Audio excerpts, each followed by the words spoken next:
الحمدللہ رب العالمین، الصلاۃ والسلام علی رسولہ الامین وآلہ واصحابہ اجمعین والعاقبۃ للمتقین۔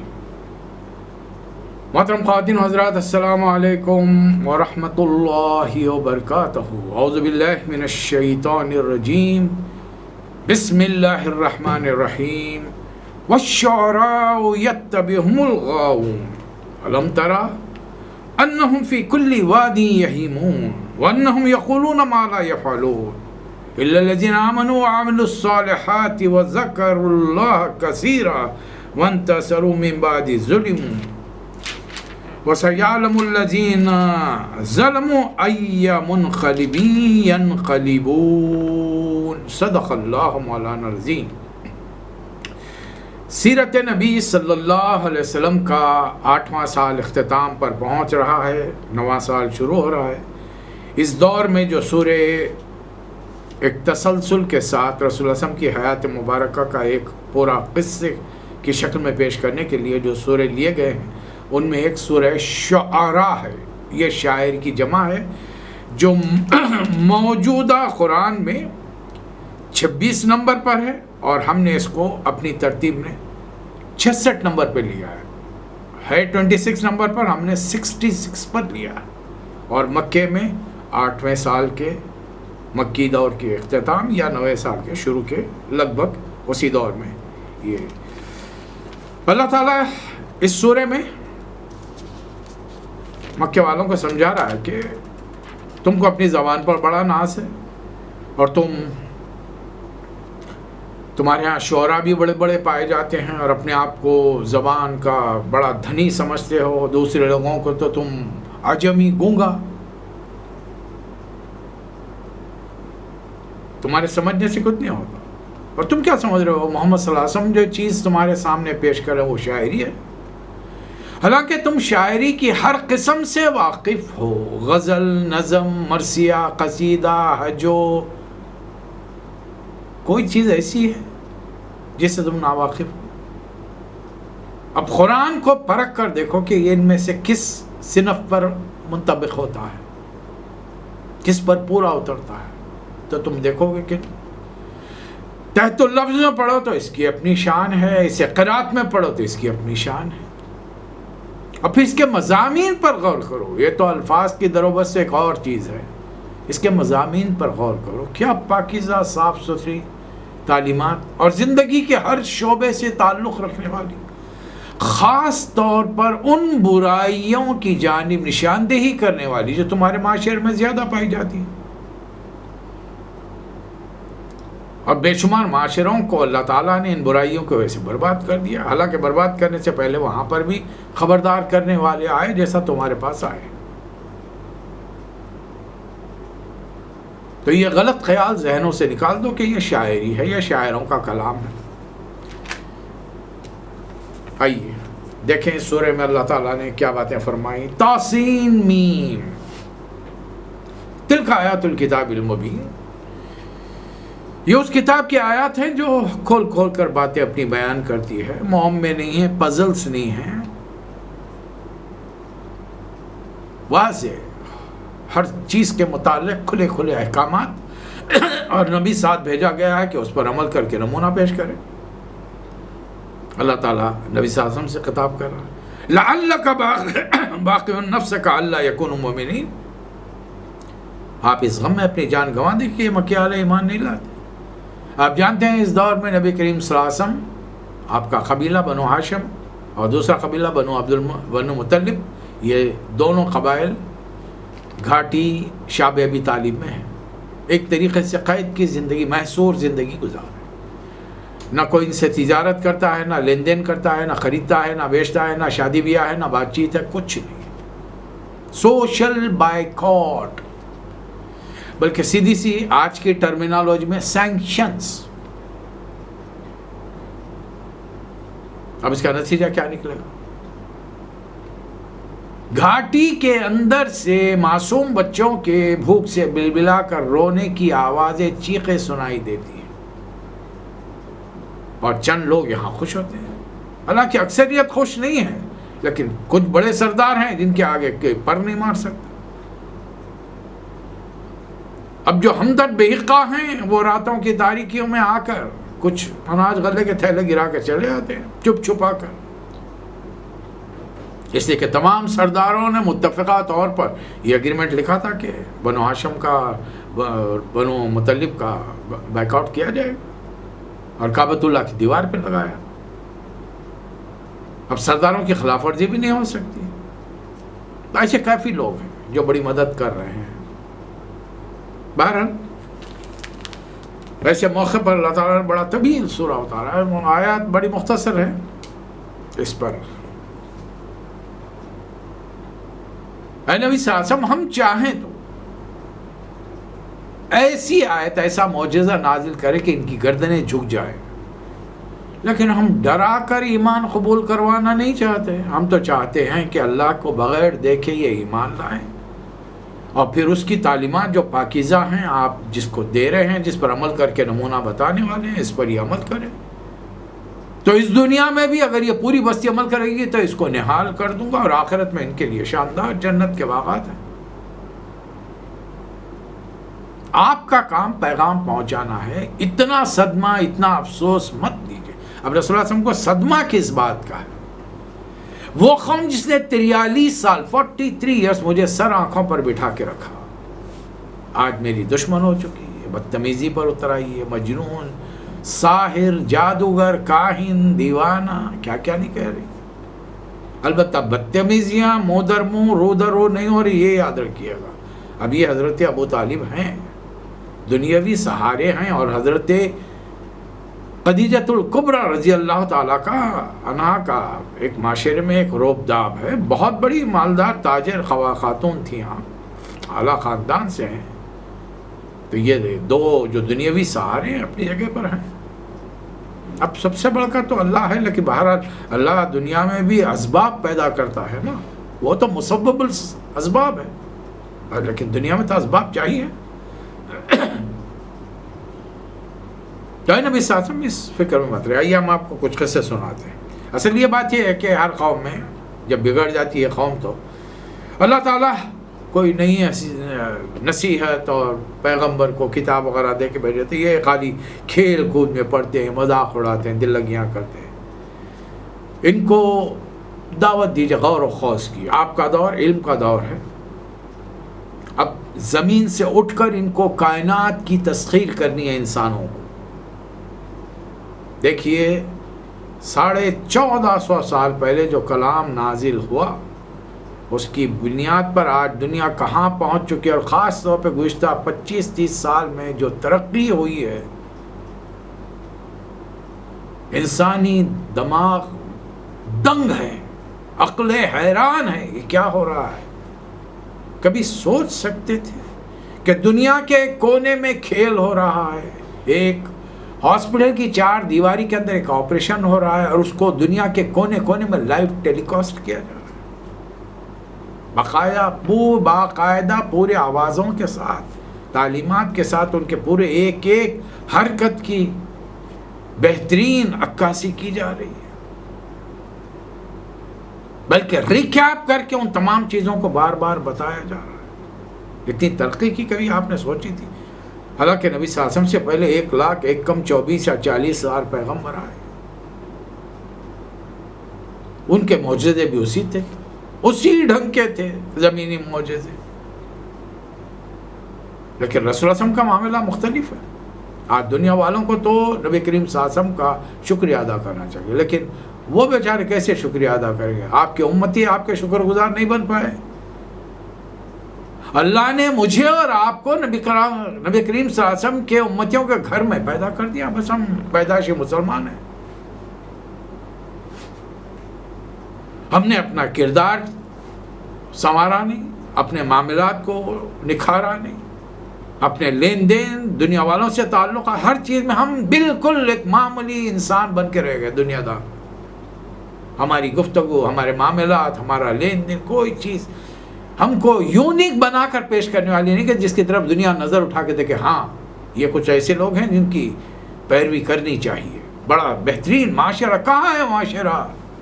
ایک معاشرہ مجھے بتائیے آپ، پورے 56 مسلمان ملکوں میں، اس ملک میں پینے پلانے کا کوئی بندوبست نہیں ہے، فحاشی نہیں ہوتی، نیوڈیٹی نہیں ہے وہاں پر، جوئے خانے نہیں ہیں وہاں پر، کیا چیز کی، کس چیز کی ہو سکتا ہے؟ مکہ مکرمہ کے اطراف میں 40 کلومیٹر کے اندر کچھ ہو تو ہو، مدینہ منورہ میں خاص علاقے میں کچھ یہ تمام چیزوں سے محفوظ ہو تو ہو، بقایا پوری دنیا کے اندر دیکھ لیجئے سود کہاں بند کر دیا گیا، زکوٰۃ کا نظام کہاں قائم کیا گیا. اب بخیر اسی ایک ایک برائی کا تجزیہ کیجئے اور ڈھونڈ کے دیکھیے، نیٹ پہ معلوم کیجئے نا. ہمارے ساتھی کہتے ہیں نا، جو بھی چاہیے شیخ گوگل سے تلاش کیجئے. اب اللہ تعالیٰ نے نبی کریم صلی اللہ علیہ وسلم کو حکم دے رہا ہے کہ ان دنیا والوں سے کہیے کہ زمین پہ نظر ڈال کر دیکھو.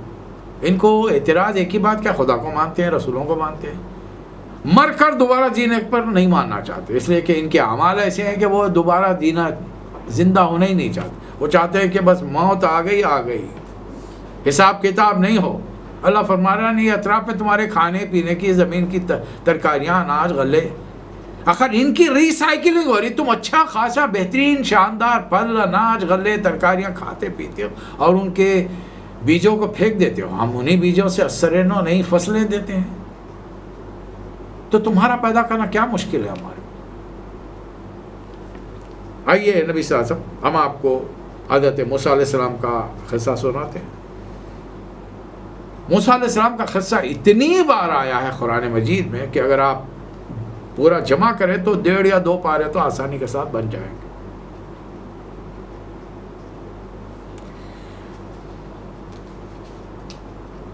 موسیٰ علیہ السلام صاحب شریعت پیغمبر ہیں، معجزے لے کر آئے، بلکہ اتنا کرم کیا کہ اپنے معجزے اپنی قوم میں چھوڑ کر چلے گئے، جو تابوت سکینہ میں بڑے لمبے عرصے صدیوں تک بنی اسرائیل کے پاس رہے، لیکن معجزہ کام میں نہیں آیا. وہ لاٹھی جو موسیٰ علیہ السلام کے ہاتھ میں جا کر مختلف قسم کے معجزے دکھاتی تھی، وہ کبھی کام نہیں کری. البتہ رسول اللہ صلی اللہ علیہ وسلم اپنا معجزہ امتیوں کو دے کر گئے ہیں. اس کو مضبوطی سے تھام لو، اللہ تعالیٰ دنیا کا امام بنائے گا. اب تھامنے کا مطلب یہ نہیں ہے کہ آپ اور میں مضبوطی سے قرآن کو پکڑ لے کے گھومتے رہیں 24 گھنٹے، نہیں ہو سکتا ہو. تھامنے کا مطلب یہ ہے کہ اس کی ایک ایک بات پر عمل کیا جائے اور معاشرہ تشکیل دیا جائے. آج سے 1400 سال پہلے حجاز کی سرزمین پر حضور اکرم صلی اللہ علیہ وسلم تشکیل دے کر گئے. صحابہ اکرام کی وہ پاکیزہ زندگی، وہ پاکیزگی ہماری زندگی میں کیوں نہیں ہے؟ ہمارے معاشروں میں، ہمارے محلوں میں، ہمارے خاندانوں میں، ہمارے بستیوں میں کیوں نہیں ہے وہ تمام چیزیں؟ کہ غیر مسلم اسے دیکھ کر ان کے دل خواہش، آرزو، تمنا کریں کہ ہم بھی ایسے بنیں. چلیے موسیٰ علیہ السلام کا قصہ آپ کو سنا رہے ہیں. جب اللہ تعالیٰ نے انہیں اپنا نبی بنایا، جوان ہوئے، ایک خون ہو گیا ہاتھ سے، آدمی کا قتل ہو گیا، مصر چھوڑنا پڑا، مدین میں 10 سال رہے، شادی شدہ زندگی بسر کرے، بال بچے ہو گئے. اب 10 سال کے بعد لوٹ رہے ہیں. اللہ تعالیٰ سینا کے صحرا میں، ڈیزرٹ آف سینا میں، وہاں پر ایک پہاڑ ہے کوہ طور، وہاں پر اللہ تعالیٰ نے نبوت سے سرفراز فرمایا اور فرمایا کہ جائیے فرعون کے پاس. آپ موسیٰ علیہ السلام فرمایا پروردگار مجھے جھٹلایا جائے گا وہاں پر، اب کیا احسانات یہ کریں گے.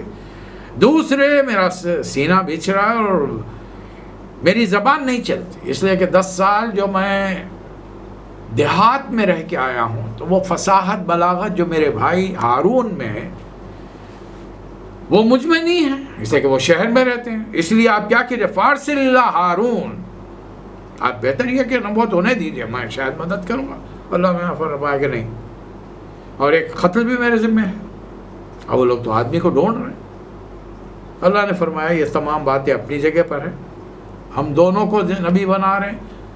ہارون آپ کے بڑے بھائی آپ کے مددگار بنیں گے علیہ الصلوۃ والسلام، دونوں مل کر جائیں گے. چلیے اب یہاں سے سیدھا جس بستی سے ایک آدمی کے اطلاع دینے پر کہ فرعون کے دربار میں پتہ چل گیا کل ایک فرعونی کو آپ نے مارا ہے اور وہ آپ کو جواب میں قتل کریں گے. موسیٰ علیہ السلام پلٹ کر نہیں بھاگے، پلٹ کر دیکھے نہیں اور بھاگے بستی چھوڑ کر. پھر مصر چھوڑ کر نکل گئے دور کے علاقے میں، مدین میں جا کر وہاں پہ زندگی 10 سال کی گزار کے آ رہے، جو فرعون کی حکومت کے جورسڈکشن کے باہر آتا ہے۔ اب یہاں پر 10 سال بعد جا رہے تو اب کوئی خوف نہیں ہے، اس لیے کہ اللہ کی معرفت آ گئی، اللہ نے نبی بنا دیا۔ جس دل میں اللہ کا خوف ہو دنیا سے نہیں ڈرتا، اور جس دل میں خدا کا خوف نہ ہو دنیا کے ہر چیز سے بلکہ اپنے سائے سے بھی ڈرتا ہے۔ فرعون کے دربار میں چل گیا۔ فرعون پہلے تو شجر رہ گیا کہ بھائی ایک بندہ 10 سال پہلے بھاگ گیا تھا، دندناتے ہوئے سیدھا محل کے اندر گھس کے آ گیا ہے۔ اب اپنے احسان جتا رہا دنیا والوں پر کہ دیکھو بھائی اس بچے کو ہم نے پالا کھلایا پلایا، حالانکہ یہ غیروں کا تھا، لیکن ملکہ کو خوش کرنے کے لیے اتنی اس پر نوازشیں کی، لیکن کیا کیا؟ دیکھیں فرعون کیا کیا یہ کر رہا ہے۔ الم نربک فینا ولیدا، بچپن میں ہم نے تم کو پالا نہیں، ولبثت فینا من عمرک السنین، اور ایک طویل عرصہ جوانی کی حدوں تک، پیدا ہو کے 2-3 دن نہیں ہوئے تھے، ماں نے ٹوکرے میں ڈال کے بہا دیا، ہم نے پالا تم کو، اور جوانی کی حدوں تک کھلایا پلایا، اچھے سے اچھا تمہارا لباس، مرغن غذائیں، ایک ایک چیز، اور تو آپ نے کیا کیا؟ وہ فعلت التی فعلت وانت من الکافرین، اور وہ حرکت کی جو انتہائی نامناسب تھی۔ موسیٰ علیہ السلام نے اس کی کسی بات کا انکار نہیں کیا، صاف صاف فرمایا ہاں فعلتها، ہاں میں نے ایسا کیا ہے، اذا وانا من الضالین، جبکہ میں سیدھے راستے پہ نہیں تھا، حقیقت کا مجھے پتہ نہیں تھا، جیسے تیرے ساتھ میری زندگی گزرتی رہی۔ اب جب کہ اللہ تعالیٰ، اب پھر ایک آدمی جب مر گیا، فَفَرَرْتُ مِنْكُمْ لَمَّا خِفْتُكُمْ، اور تمہارے خوف سے ڈر کے میں بھاگ گیا یہاں سے، لیکن اب کیا ہوا؟ فَوَهَبَ لِي رَبِّي حُكْمًا وَجَعَلَنِي مِنَ الْمُرْسَلِينَ، اللہ نے مجھے حکمت سے نوازا ہے اور مجھے اپنا پیغمبر بنایا، رسول بنا کر بھیجا ہے۔ اب کئی سالوں کی تبلیغ کے بعد میں یہ جملہ فرمایا ہوگا کہ بھائی بنی اسرائیل کو چھوڑ دے، بھائی بہت تو نے ظلم کر لیا اس دور کے مسلمانوں پر اپنا غلام بنا کر، ایک نسل تو میرے زمانے کی جب میں پیدا ہوا تھا لڑکوں کی تو قتل کر چکا ہے، اب جو لڑکیاں جوان ہوئی تو ان کے وہ سارے کے سارے فرعونیوں کے استعمال میں ہیں۔ یہ قوم کے لیے بہت بری بات ہے کہ مرد ختم ہو جائیں وہاں پر، صرف عورتیں باقی رہیں، تو پھر اب یہ عورتیں کس کام کی رہیں گی؟ اور حاکم قوم چھوڑے گی انہیں؟ نہیں چھوڑے گی۔ بہرحال فرعون کے بڑے لمبے چوڑے مکالمے رہے، اور فرعون تو یہی کہہ رہا ہے کہ اگر تم نے میرے علاوہ کسی اور کو خدا مانا تو میں تو جیل خان میں سڑا دوں گا۔ کوئی نشانی لائے ہو؟ موسیٰ علیہ السلام نے لاٹھی پھینک دی، اژدہا بن گیا، ثعبان مبین، کہیں ہیں حیۃ تسعی، یعنی مختلف شکلیں وہ لاٹھی اختیار کرتی تھی۔ جیب میں ہاتھ ڈالا، نکالا، ایک دم زبردست روشنی کے ساتھ چمک رہا ہے، لیکن آنکھوں کو نقصان نہیں ہو رہا ہے۔ اب سارے لوگ کہنے لگے کہ اس زمانے میں چونکہ جادو کا زور تھا، یہ تو جادو ہے، چلیے ملک کے کونے کونے سے جادوگروں کو جمع کرو اور ان کا مقابلہ ہوگا۔ جادوگر پہنچ گئے، ہاتھ جوڑ کر بادشاہ وقت سے سوال کرے، اَإِنَّ لَنَا لَأَجْرًا إِن كُنَّا نَحْنُ الْغَالِبِينَ، اگر ہم جیت گئے تو کوئی انعام ملے گا؟ جہاں پر ذل الہی، بادشاہ سلامت۔ اور فرعون کیا تکبر غرور میں پوری قوم کے ساتھ، نعم وَإِنَّكَ إِذًا لَمِنَ الْمُقَرَّبِينَ، ہمارے خاص آدمی ہو جاؤ گے، مال دولت جائیداد منصب ہر چیز سے، جاگیروں سے نوازیں گے تمہیں۔ مقابلہ ہوا، جادوگروں نے سینکڑوں رسیاں زمین پر ڈال دی، اپنی لاٹھیاں ڈالی، اور موسیٰ علیہ السلام، ہارون علیہ السلام کو پریکٹیکلی سانپ نظر آ رہے تھے جو ہزاروں کی تعداد میں دوڑتے ہوئے ان کی طرف آ رہے تھے۔ چند لمحوں کے لیے تو خوفزدہ ہو گئے دونوں پیغمبر۔ اللہ کو فرمانا ہوا لا تخف، اب لاٹھی ڈالیے، دیکھیے اس کا نتیجہ کیا نکلتا ہے۔ جیسے ہی موسیٰ علیہ السلام نے لاٹھی پھینکی، اس نے وہ جادو کو ہی ہڑپ کر لیا، میدان سے رسیاں ہی غائب ہو گئیں تو سانپ کے در نظر آئیں گے۔ جادوگروں کو یقین ہے کہ جو چیز ہم دکھا رہے ہیں وہ نظر کا دھوکہ ہے، اور جو موسیٰ علیہ السلام کر رہے ہیں وہ حقیقت ہے۔ ایسا معلوم ہوتا ہے کہ اللہ کی طاقت نے ان کو مجبور کر دیا کہ بے اختیار ان کے سر سجدے میں گر گئے، فَأُلْقِيَ السَّحَرَةُ سَاجِدِينَ، سجدے میں گر کر کہنے کے آمنا برب العالمین ربی موسیٰ و ہارون، یہ خلقت ہے، پوری قوم ہے، اسٹیڈیم شاندار ہے، بادشاہ وقت، وزراء، عمرہ سارے موجود ہیں۔ اب یہ سینکڑوں جادوگر جب ایمان لائے ہوں گے تو اب فرعون کی کیا حیثیت رہی ہوگی پوری قوم کے سامنے، اندازہ لگائیے۔ اب قوم میں دیکھنے والے غلام بھی ہیں مسلمان، اور ان پر جو حکومت کرنے والی قوم ہے وہ بھی دیکھ رہی ہے۔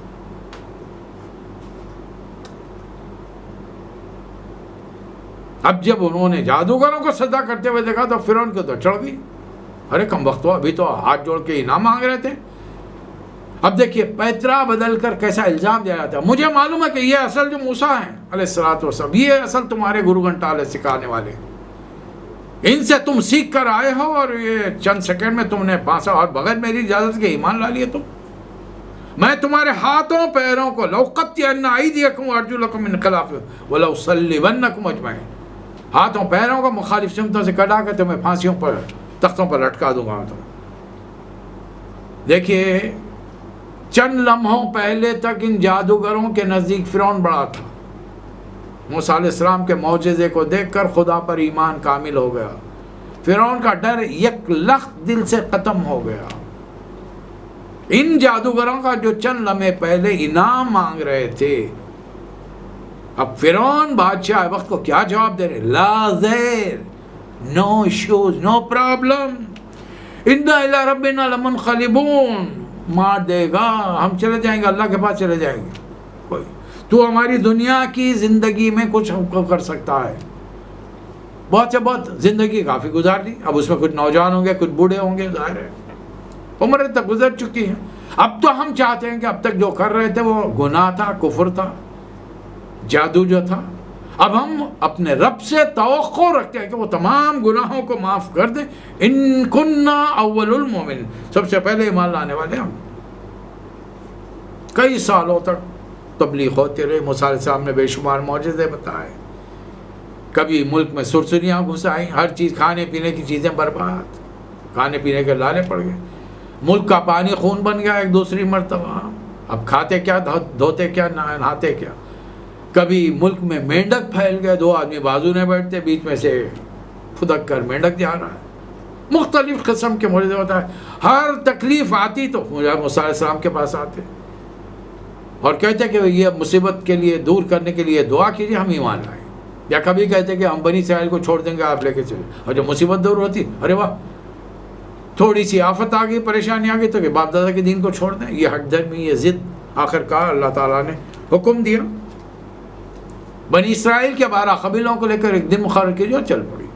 اور یاد رکھیے فرعون اپنی فوجوں کے ساتھ آپ کا پیچھا کرے گا، ہم دیکھ لیں گے ان کو۔ آخر کار سمندر آیا، موسیٰ علیہ السلام نے اسی لاٹھی سے سمندر پہ مارا، سوکھا راستہ بن گیا، پانی طود العظیم کی شکل میں اطراف میں ٹھہر گیا، اور بنی اسرائیل کے 12 قبیلے وہاں سے گزر گئے۔ فرعون نے آؤ دیکھا نہ تاؤ، جہالت، غصہ، خوف کہ یہ میرے خادم غلام بھاگ گئے تو ملک کا کام کون کرے، ایک ہیبت تھی اس پر تاریخ۔ اب ان کو تو عادت ہو گئی ہے، نوکر چاکر ساری بنی اسرائیل قوم غلام ہیں ان کی، کھیتوں میں کام کرنے والے، ان کے گھروں کی صفائی کرنے والے، سڑکیں صاف کرنے والے، کنسٹرکشن کا سارا کام ان کے ذمہ ہے، عورتیں مرد ساری ہر ایک سے کام لیا جا رہا ہے۔ اب کیا ہوگا اگر یہ چلے جائیں گے بغیر آؤ دیکھے تو دیکھے کہ اس نے بھی اپنی فوجیں اندر ڈال دی۔ جیسی درمیان میں پہنچا، موسیٰ علیہ السلام کا چکے قافلوں کے ساتھ وہاں کنارے پہنچ چکے تھے، دوبارہ اللہ کے حکم سے لاٹھی ماری، سمندر کا پانی مل گیا، ساری قوم کو اللہ نے غرق کیا سوائے فرعون کے۔ آج اس کی لاش مصر کے میوزیم میں محفوظ ہے۔ لاٹھی مارنے پر سمندر کا پانی پھٹ گیا اور اس کی شکل کیا ہوگی؟ فَانْفَلَقَ فَكَانَ كُلُّ فِرْقٍ كَالطَّوْدِ الْعَظِيمِ، سمندر پھٹ گیا اور ہر ٹکڑا ایک عظیم الشان پہاڑ کی شکل جم گیا پانی، اور سوکھے راستے میں سے بنی اسرائیل گزر گئے، بچے بڑے عورت مرد جانور سارے تھے، سب گزر گئے۔ اور جیسے ہی فرعون اپنی فوج کے ساتھ درمیان میں پہنچا، سمندر کا پانی مل گیا۔